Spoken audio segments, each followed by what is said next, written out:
All right, now y'all gotta give the lunch lady a little bit more love now, y'all.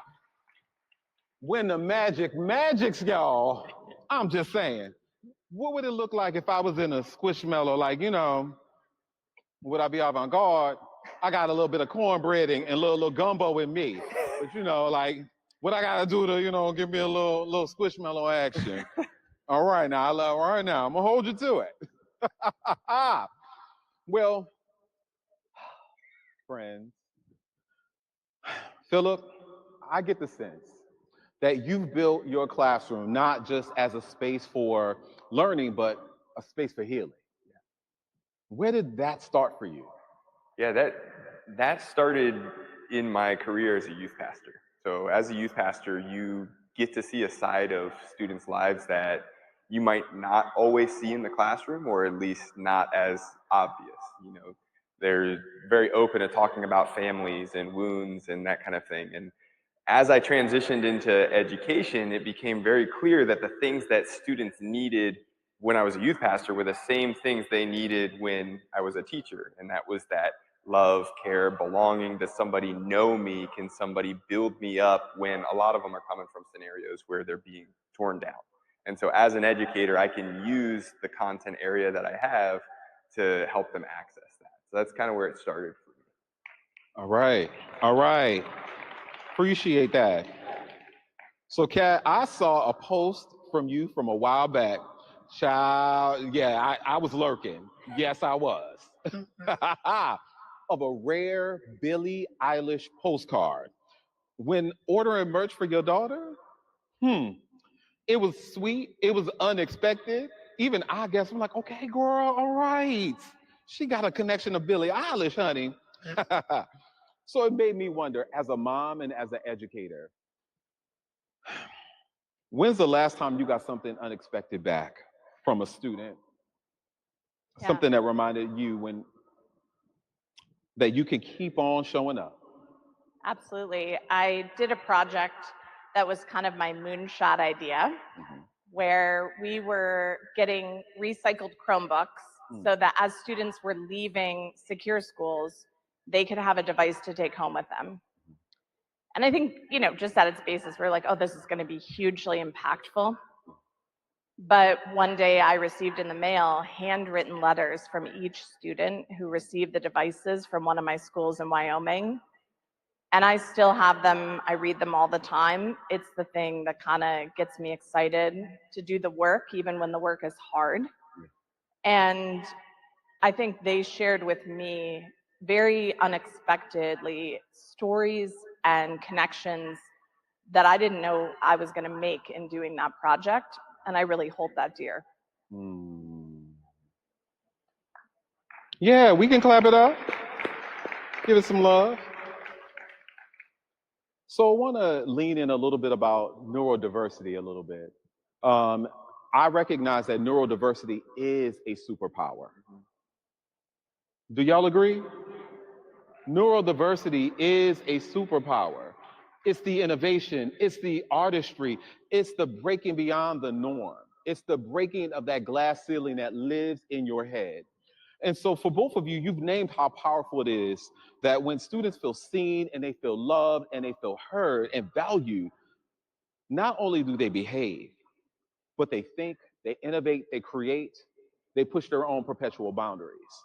And so can you share a moment where a student who may actually have learning differences, may be identified, if you will, as neurodiverse, actually taught you something magical that really helps us to think about agency, creativity, and connection? Yeah. The thing that I learned from this kid is that the value that kids bring into the classroom is so diverse and so wide in its range. So I had a kid, he has autism, and he wanted absolutely nothing to do with math, absolutely nothing to do with work, absolutely nothing to do with being in the classroom, except to be able to look at the clock and tell me when we were ready to leave. That was his strength. He had an understanding of time and structure that went far beyond his peers in the same grade. And I was able to have a conversation with him about, you're really good at that. We have never been out late because you are in this classroom. I have a job for you. You are the one who's going to make sure we get out of here on time. But here's the deal. In order to actually get out of here on time, we have to finish the things that we were supposed to do. So I'm going to give you a layout for the day with different times when we should move on to the next thing. But in order to actually move me along, you have to know where we're at. And he was able to use that strength not only to keep us on track, but now all of a sudden he had to be engaged in what was going on. And his growth from that and realizing I do like math and I do have this skill and I have a valuable role in this space is what really took it over the top for him as far as owning his learning and being a part of it. Amazing. I was thinking about a time when I was directing Beauty and the Beast. It was 8th grade production. And I had told my counselors, hey, let anybody sign up because it was like a class. And then at the end of the year, we did the show. So we worked on it all year long. And I had like 80 kids in the class. Wow. Just me. And when we were doing the auditions, a student came forward and said, you know, Ms. Crawford, I'm not really sure where I fit in to this production, but I'd like to share something with you that I think could be a unique opportunity. Now, I think that's a place where I'm always like, yeah, let's go. Let's see what you got, right? And he brought in his ukulele and he had reorchestrated every song in the show and played a couple versions of it. And we set him up to be the first 30 minutes when people were coming in to kind of sit on the side and just play his ukulele for everyone. And then also during the intermission. And I don't think there's ever been a better performance of Beauty and the Beast. Wow, that's cool. It makes me think about the first year I taught. I was a 7th grade middle school teacher. How many of you were middle school teachers in the space? Okay. How many of y'all also believe that 7th grade should be on a planet by themselves? Okay. I was just wondering if I was the only one, because they're crazy. I love them, but they're crazy a little bit. So I had an opportunity to actually teach Harry Potter. Now, this was back in the early 2000s. I know I look preserved. Thank y'all so much. But this was when Harry Potter was actually banned. And so I know, gas, right? The thought Harry Potter being banned. But in Louisiana, because I started in New Orleans, Louisiana, it was a text that, for whatever reason, they were like witchcraft. I'm like, we're in New Orleans. Baby, like, we do this. Like, you put a spell on somebody, that's how you get a husband, a wife, a partner, something like that. Yeah. We need to teach them early. So anyway, I diverge. See, y'all seeing this neurodiversity just kind of spinning out? Treat me to lunch later. Like, we will have a good time. Okay, let me get back. So so I went ahead and taught, it was The Chamber of Secrets, because that was the first book we had access to. And what was interesting is I had, I would say about 40% of my 7th graders had already repeated a grade. They had already repeated actually being in middle school. They had not surfaced well. My principal was like, what is this foolishness you have these young people out here doing? Because he started to find that we were never in the classroom. I took them out to the ballpark.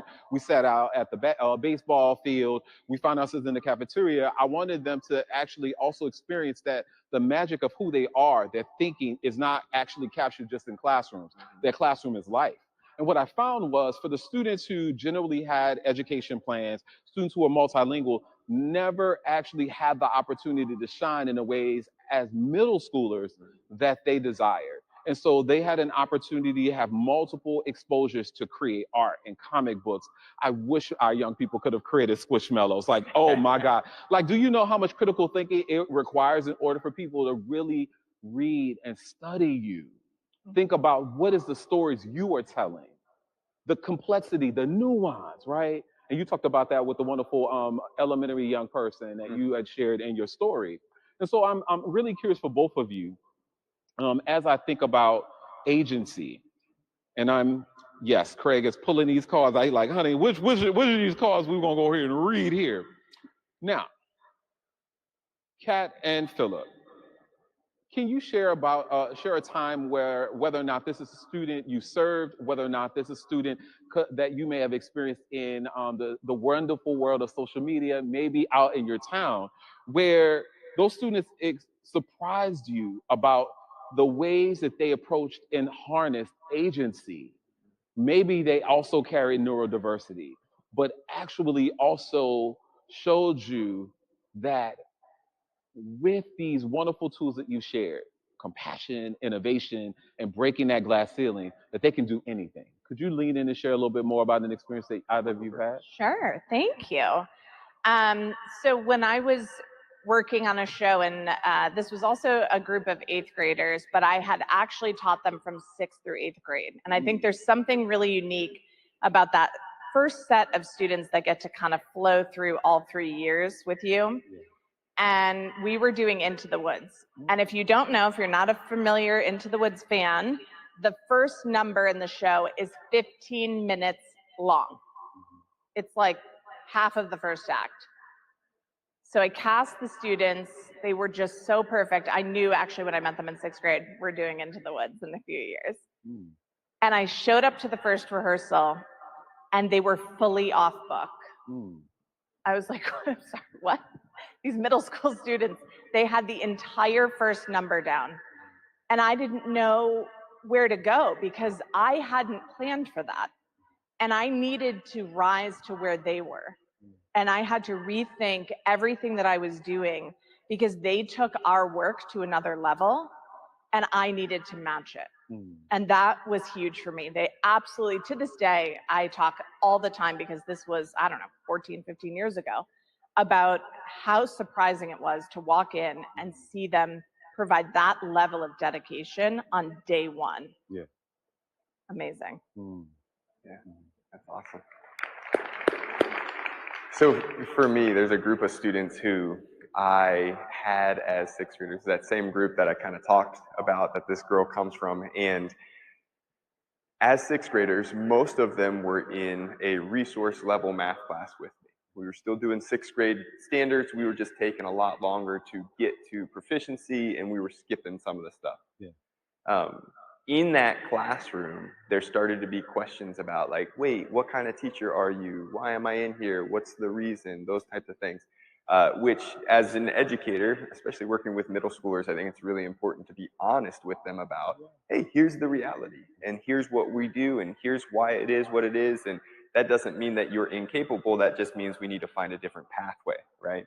And we had conversations daily about like, okay, so my mom says I have dyslexia. What does that actually mean? My mom says I have ADHD. What does that actually mean? What about autism? And we had these classroom discussions. And in those discussions, they started to see the superpower version of what it is they had to offer and the special ways they had to go about learning differently. And what happened from there is they have now become the advocates for other general ed peers understanding what it means to have an IEP, to be in special education. And it's been a beautiful picture of, I'll be out, I do lunch duty, I'm out throwing a football with a kid and somebody says, oh, you're so sped. And I see one of my girls get up. Okay. But let me talk to you about what that actually means. And so they're just empowered in what it is that defines a little piece of who they are, and they are shifting the script of what the typical understanding of what it is means. And I think that's the pinnacle of student agency when it comes to especially kids who have some difficulties in school. I would agree. Yeah. So I'm just curious for those who just, yes, people like, yes. I'm going to the cafe tonight. I'll be there. Oh, look, okay. So I'm going to ask you a question because, my good friend, Dr. Matthew Joseph, you just did an interview with him. He's a dear heart of mine. And so one of the things you talked about on that podcast was about the unfinished work, how real learning is never done. And Kat, I'm curious, what's one project or idea in life right now that's beautifully unfinished and still teaching you something? Yeah, no, that's a great question. I think it's around digital citizenship. Mm-hmm. I think a lot of the curriculum that is out there is like based on the fact that, we just don't want you to do things like don't do this, don't do that. But we know most kids have already done those things and we're not really meeting them where they are. We create like a shame culture, if you will, around it. And I want to have more real conversations because there's not just one answer or one preventative solution. And that's something that I think isn't available yet to us, that we haven't realized, and that we need to harness in order to help our students make it through the cell phone years, Mm. and adults, to be quite honest. Yeah, yeah. I love that. I see that we're low on time. Folks clearly came here because they were looking and seeking something. They're really hoping not only they'll find some really great tools, get a ton of swag that they don't know how they're gonna fit into their luggage. Uh-huh. I saw y'all at Expo Hall. A few of y'all elbowed some people to get that bag. Hmm.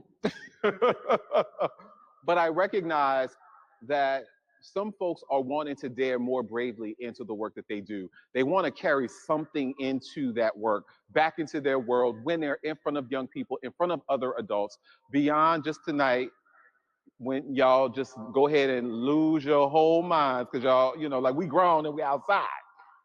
But if they take nothing else from both of the wonderful, conversations and discussions that you shared, if they hold nothing else, what do you want them to hold and take with them as they journey on today and beyond? Yeah, for me, it was fit into a 15-minute talk, but the process that I talked about is everyday adjustments, everyday tweaks, everyday changes to how you show up in connecting with students, fostering belonging, and building that confidence. So you can start at any time with any small little action and let it be the thing that kind of changes the way you think and approach education.